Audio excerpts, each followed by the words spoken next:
Shiva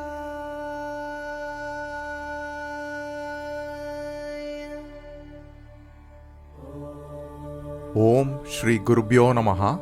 Sutra-54. There is nothing beyond.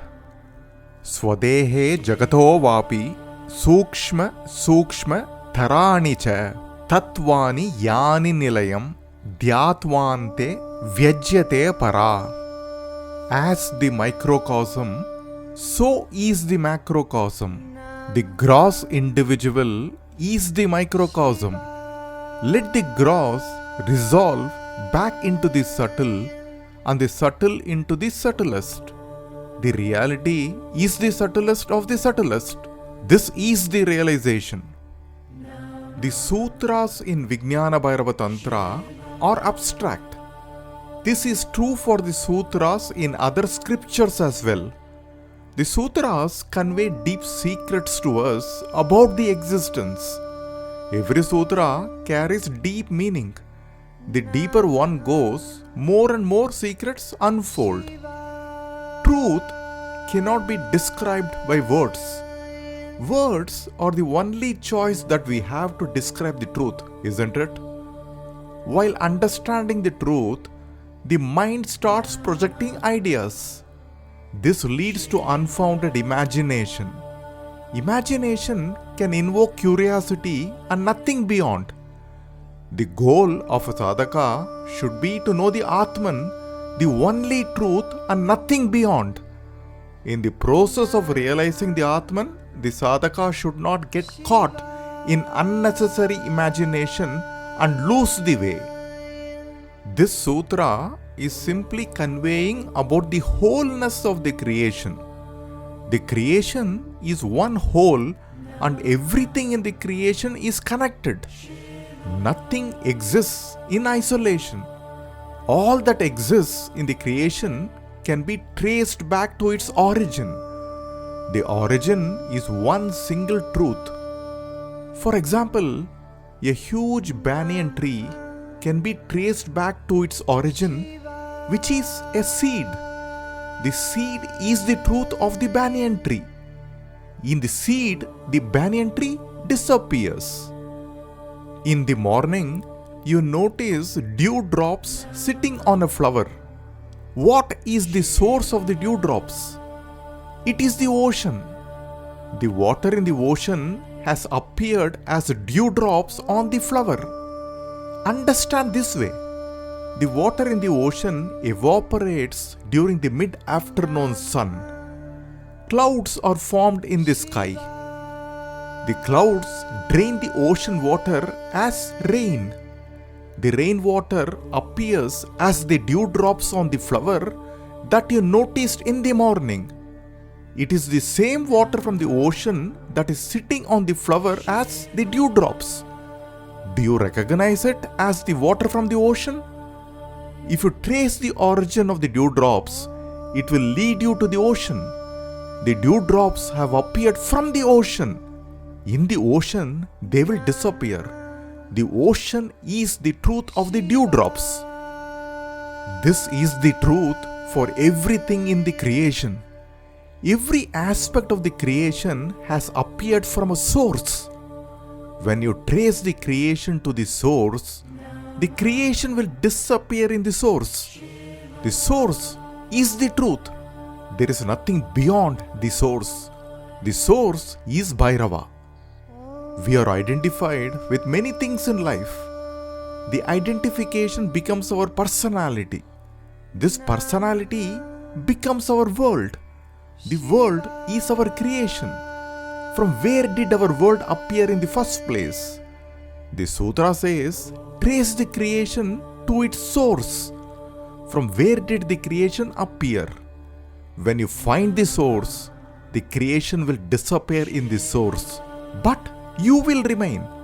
This is the realization. This is the state of Bhairava. All that you call as yourself can be traced back to the source. In the source, they all will disappear. Nothing will remain in the source other than itself. The source is one single reality. This source is Bhairava. Dhyatvante nilayam vyajyate para. As you start tracing the creation to its source, your identification will start to blur. It is like the eyes starting to lose its identification by becoming water. Then the water starts to lose its identification by becoming steam. Similarly, all your identification starts to blur as you move towards the source. When you touch the source, your identification disappears. Like how a tree disappears in the seed.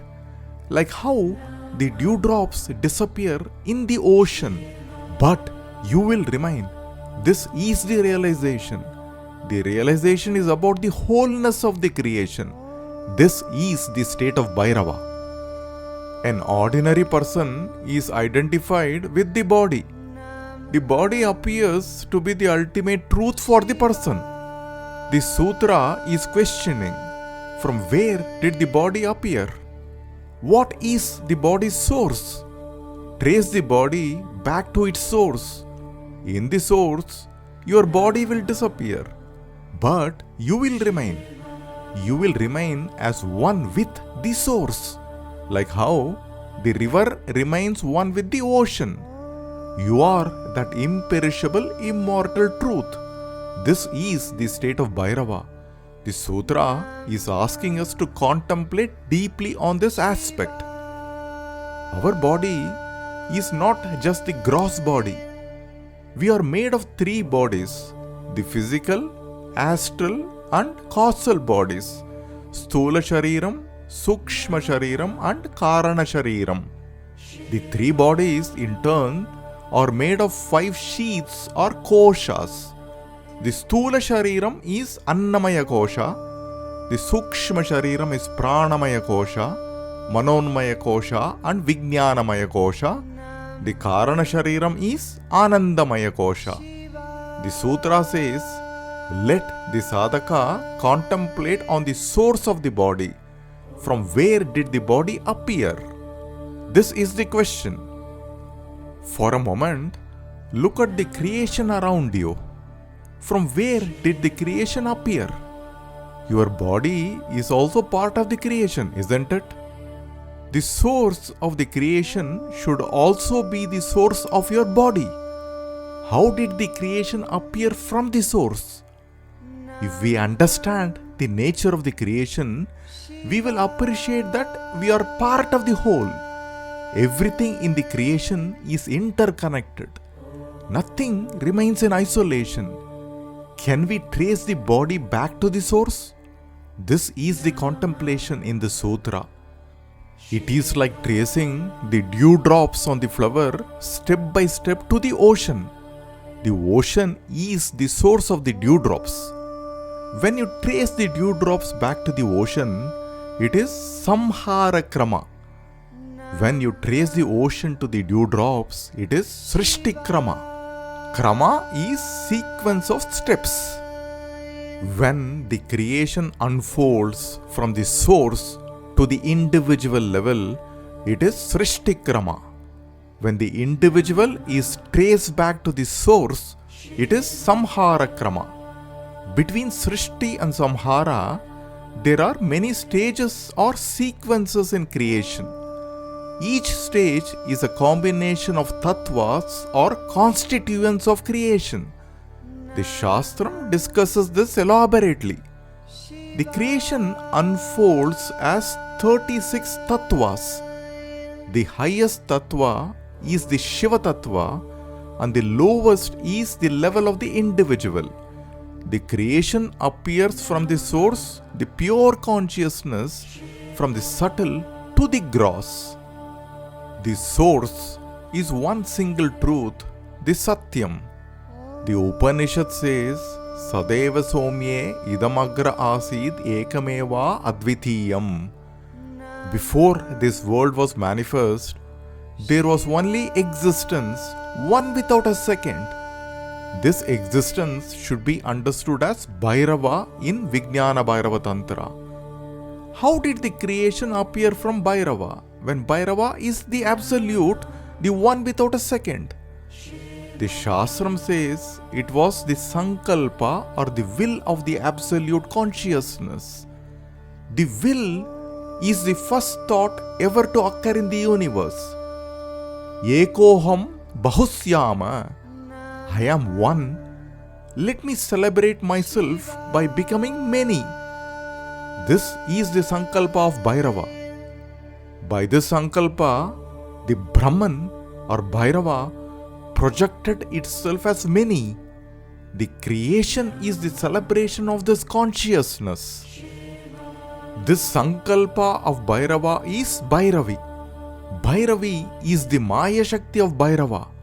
She is the glory of Bhairava. The creation is a dream of Bhairava. Like how we create a world in our dreams. We create a world in our dreams and enter the dream world.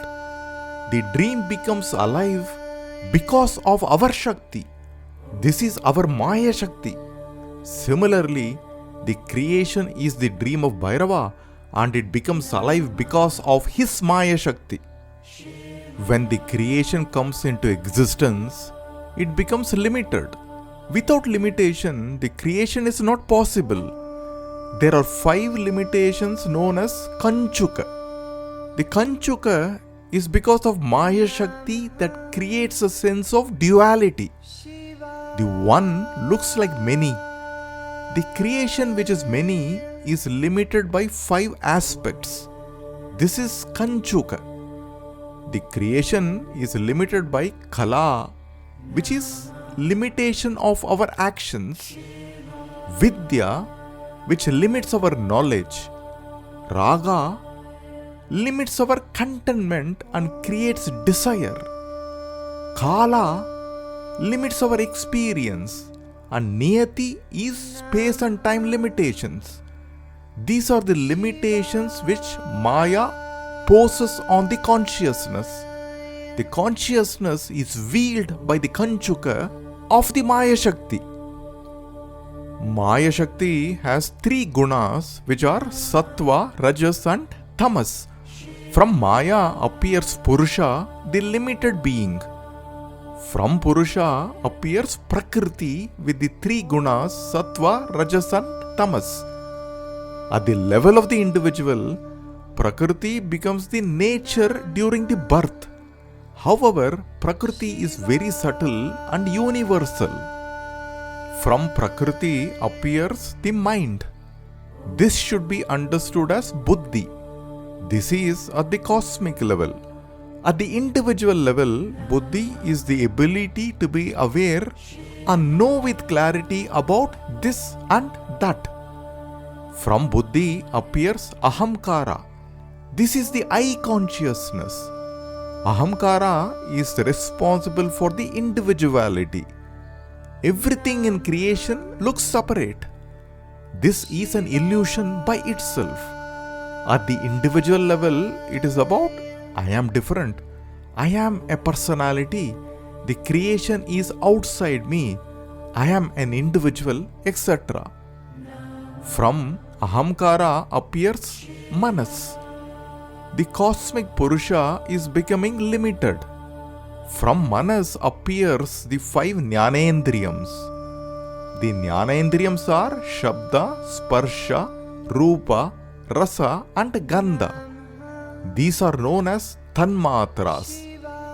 Their nature is to go out and seek experiences. When they reach out, the Panchabhutas are created. The bodies appear from the Panchabhutas, the physical, astral and causal bodies which are Sthula Shariram, Sukshma Shariram and Karana Shariram. The 3 bodies in turn are made of 5 sheaths or koshas. The Sthula Shariram is Annamaya Kosha, the Sukshma Shariram is Pranamaya Kosha, Manonmaya Kosha and Vijnāna Kosha. The Karana Shariram is Anandamaya Kosha. When you understand the creation from Shastram point of view, you have to understand both at the cosmic level and at the individual level. At the individual level, it is about the 3 bodies, the Sthula Shariram, Sukshma Shariram and Karana Shariram. If you put all the Sthula Shariram in the creation together, it is known as Virat at the cosmic level. If you put all the Sukshma Shariram in the creation together, it is known as Hiranyagarbha at the cosmic level. There is only one Karana Shariram, both at the individual and cosmic level. During sleep, the individual merges into the cosmic Karana Shariram. If we can grasp the story of the creation this way, we can appreciate how connected we are with the universe. The individual does not exist. Individual is the play of Maya. The oneness appearing as many itself is a play of Maya. The creation is the sankalpa or the will of the absolute consciousness. This will is the first thought ever in the universe. Ekoham bahusyama. I am one. Let me celebrate myself by becoming many. By this sankalpa, the Brahman, the Bhairava, projected itself as many. The creation is the celebration of the consciousness. The sutra says, Swadehe jagato vapi sukshma sukshma tharani cha tatvani yani nilayam dhyatvante vyajyate para. As the microcosm, so is the macrocosm. The gross individual is the microcosm. Let the gross resolve back into the subtle and the subtle into the subtlest. The reality is the subtlest of the subtlest. This is the realization. Svadehe Jagat. Let the sadhaka meditate on the oneness of the creation this way. The body is the starting point for the sadhaka. Svadehe. Jagat is the creation. Let the sadhaka dwell on the gross to the subtle to the subtlest. This is from the level of the individual to the ultimate source from where the individual appeared. This is samhara krama. Sukshma sukshma tharani tatvani. The individual is gross and the Atman or the consciousness is the subtlest. The sadhaka will touch the supreme truth in the end. Tatvani yani nilayam dhyatvante vyajyate para. This sutra is about oneness of the creation. Every aspect of the creation has appeared from the source. When you trace the creation to the source, the creation will disappear in the source. The source is Satyam, the truth. There is nothing beyond the source. The source is Bhairava.